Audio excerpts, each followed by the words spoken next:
نحمده ونصلي ونسلم على رسوله الكريم اما بعد فاعوذ بالله من الشیطان الرجیم بسم اللہ الرحمن الرحیم رب اشرح لي صدری ویسر لي امری واحلل عقدۃ من لسانی ویفقهوا قولی صدق اللہ مولانا العظیم۔ آج کی اس شاندار انتخابی تقریب کے مہمان خصوصی جناب راجہ نثار احمد خان صاحب، مہمان خاص راجہ ایاز احمد خان صاحب نامزد امیدوار پاکستان مسلم لیگ آزاد جموں و کشمیر، صدر تقریب مرزا ظفر صاحب اور پنڈال میں تشریف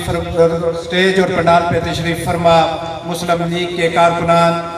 آپ تمام کو دل کی عمیق گہرائیوں سے میرا السلام علیکم ورحمۃ اللہ وبرکاتہ۔ سامعین مکرم، باتیں ہو گئی ہیں اور بڑی شاندار باتیں ہو چکی ہیں۔ صرف ایک دو باتیں گزارش کروں گا کہ مختار عزیز صاحب، اہل سملار والوں، یہاں پہ ہمارے انتہائی قابل احترام بزرگ نمبردار رایا بشیر خان صاحب، مرزا برادران، صوبیدار عدالت صاحب، وکلاء صاحبان بھی تشریف فرمائے، پریس کے لوگ بھی تشریف فرمائے۔ مختار عزیز صاحب، میں آپ تمام احباب کی جو شاندار اور باوقار رفاقت رہی ہے راجہ نثار احمد خان صاحب کے ساتھ 1985 سے لے کر آج تک، جس میں نہ کبھی کوئی لغزش آئی ہے، نہ کبھی کوئی دراڑ آئی ہے، نہ کبھی کوئی گلہ شکوہ ہوا ہے، اگر ہوا بھی ہے تو وہ بس کچھ ہی دیر کے لیے ہوا ہے، لیکن حق بات ہوتی رہی ہے۔ یہاں پہ چونکہ حق بات کرنے والے یہ لوگ ہیں، سیدھی بات کرتے ہیں، لیکن جب بات جو کرتے ہیں اس پہ کھڑے ہو جاتے ہیں۔ میں سمجھتا ہوں کہ مرد وہی ہوتا ہے جو اپنی بات پر قائم رہے، اور جب کمٹمنٹ کر جائے پھر اس کی گردن بھی اتر جائے، پھر وہ پیچھے نہیں ہٹے، وہی مرد ہوتے ہیں۔ تو اہل سملار والے، ان کی جو ہے وہ روایات بڑی شاندار ہے اس حوالے سے، جب کھڑے ہو جاتے ہیں تو پھر کھڑے ہی ہو جاتے ہیں۔ تو سچی بات تو یہ ہے کہ آپ کی اس رفاقت کو، اس عظمت کو اور اس شاندار جو ہے آپ کی وابستگی کو خراج تحسین پیش کرتے ہوئے آپ کے لیے اور ان تمام کارکنان کے لیے جو راجہ نثار صاحب کے ساتھ، پاکستان مسلم لیگ کے ساتھ، اور مختار عزیز صاحب آپ کی نظر کروں گا، آپ بھی اس قافلہ کے بڑے روح رواں ہیں جو راجہ صاحب کے ساتھ وابستہ رہے آپ کے لیے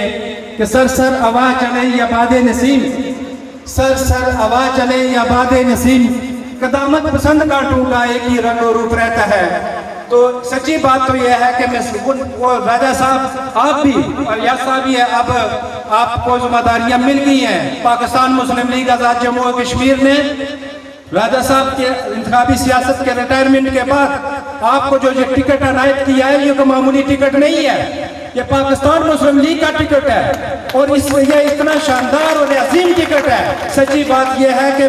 میں سمجھتا ہوں کہ آپ کے اوپر بہت بڑی ذمہ داری عائد ہو گئی ہے۔ اس سے پہلے جو آپ نے سیاست کی ہے، اب کہتے ہیں میں نے 13 سال سیاست کی ہے، جدوجہد کی ہے، یہ کوئی بڑی بات نہیں ہے۔ جماعتوں کے اندر رہتے ہوئے لوگ اپنی زندگیاں جو ہے وہ اس جماعتوں کے لیے وقف کر دیتے ہیں، 13 سال تو کوئی معنی ہی نہیں رکھتے ہیں۔ لیکن اس کے بعد آزمائش تو اب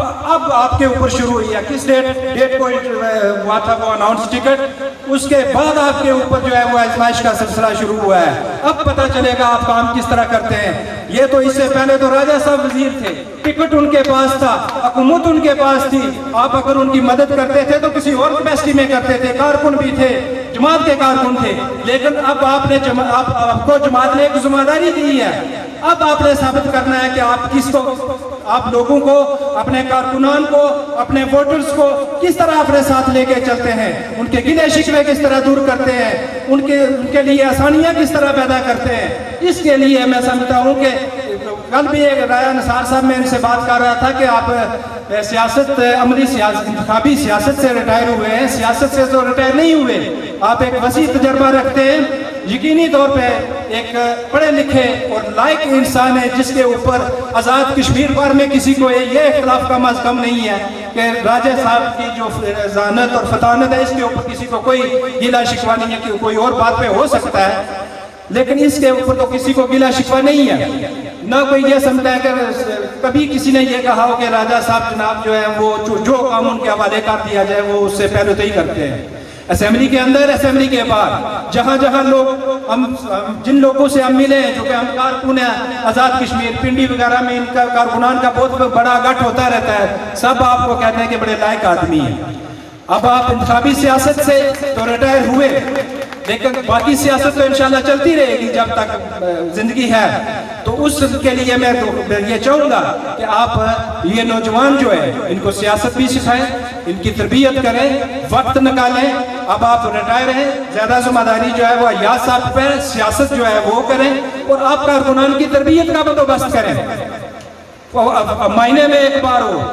یا 2 بار ہو، ہمارے پاس دفاتر موجود ہے، ہمارے پاس جگہ موجود ہے، وہاں جو ہے وہ جو کارکنان ہیں ان کی نظریاتی اور فکری لامبندی ہونی چاہیے۔ آج جو ہے وہ کارکنان جو ہیں، آج جو جماعتیں ہیں وہ نظریاتی اور فکری طور پر کمزور ہوتی جا رہی ہیں، اور اس کی یہی وجہ ہے کہ ایک مفادات کا چکر چل رہا ہے۔ جب بھی کوئی لوگ دیکھتے ہیں کہ آپ مفادات ہماری اس پارٹی کے ساتھ ہیں تو وہ ادھر ہو جاتے ہیں، جب ادھر دیکھتے ہیں تو اس طرف چلے جاتے ہیں۔ میں ہمارے جانے والے جو لوگ ہیں جنہوں نے نواز صاحب جن کی بات کرتے ہیں اور بڑے وہ جاندار انداز میں صاحب آپ سے سوال بھی کرتے ہیں کہ ایسا بھی ہوا، ایسا بھی ہوا، آج وہ لوگ کہیں نواز صاحب، میں جب ان سے پوچھتا ہوں، ہم ادھر بیٹھتے ہیں، رائے قیوم صاحب ہے، پرویز صاحب ہے، دیگر ہم سارے لوگ بیٹھتے ہیں، اکٹھے بیٹھتے ہیں، جب ہم ان سے یہ پوچھتے ہیں کہ آپ پی ٹی آئی میں گئے، یہ بتاؤ کہ پی ٹی آئی کو ڈیفینڈ کیسے کرو گے، تو کہتے ہیں اس کے لیے تو ہمارے پاس کوئی الفاظ نہیں ہے۔ اس لیے آپ سوچ سکتے ہیں کہ جو لوگ ہیں وہ میرا خیال ہے ویسے ہی چلے گئے، کوئی نظریے سے، کوئی سوچ سے، کوئی فکر سے، کوئی اس طور پہ وہ متاثر ہو کے پی ٹی آئی میں نہیں گئے ہیں یا کسی دیگر پارٹی میں نہیں گئے ہیں۔ وہ صرف میرا خیال ہے مخاصمت کہہ سکتے ہیں، کوئی جس سے کوئی الٹیریل موٹیوز ہوتے ہیں ان کے تحت ہی کوئی گئے ہیں۔ ویسے تو مجھے کوئی خاص بات نظر نہیں آ رہی، یا کوئی پتہ نہیں، اس سے آگے تو میں زیادہ کچھ لمبی چوڑی بات نہیں کروں گا۔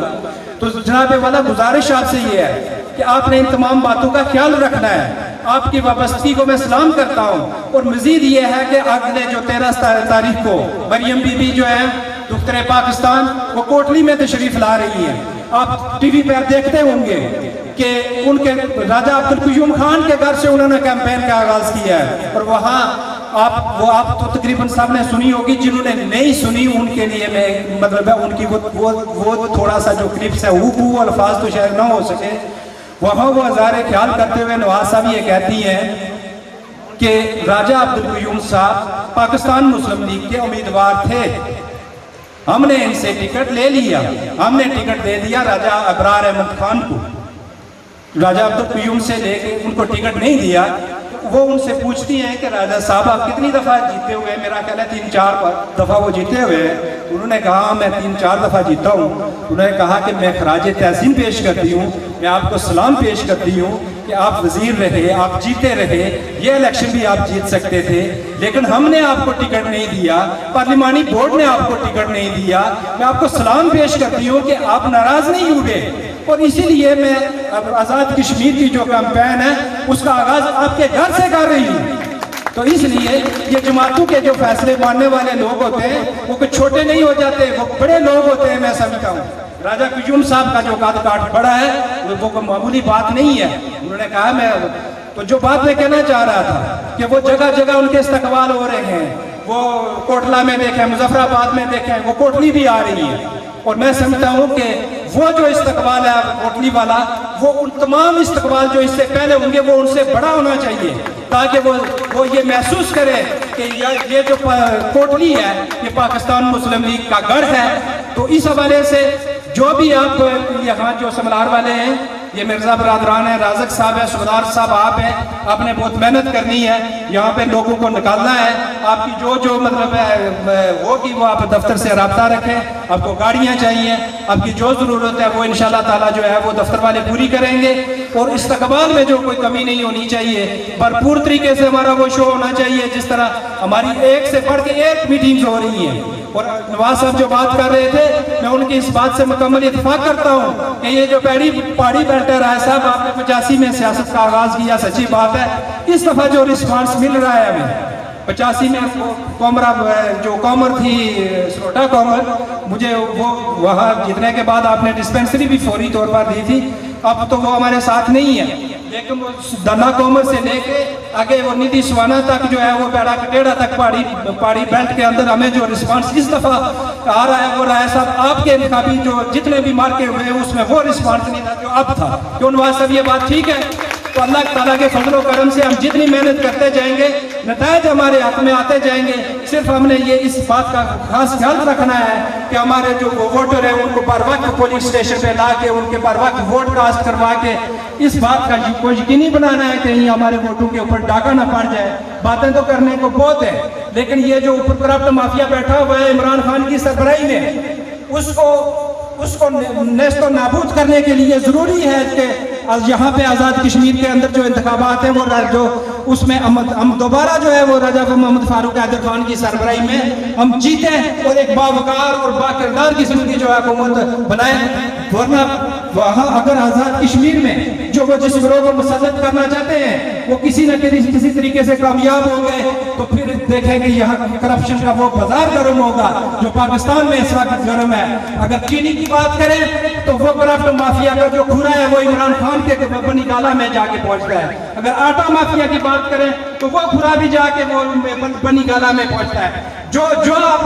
پیٹرول کی بات کریں جس چیز کی بات کریں ہر انڈسٹری جو ہے اس کو انہوں نے تباہ و برباد کر دی ہے. اس لیے ان کو ریجیکٹ کرنا ان کو سیاسی طور پر نیست و نابود کرنا یہ وقت کی ضرورت ہے. ورنہ ہمارا کشمیر بھی جائے گا ہماری معیشت بھی جائے گی ہمارے پاس کچھ نہیں بچے گا اور ہماری نسلیں جو ہے وہ ہم کو معاف نہیں کریں گی. اللہ تعالی ہم سب کا حامی و ناصر و آخر دعوانا الحمدللہ رب العالمین.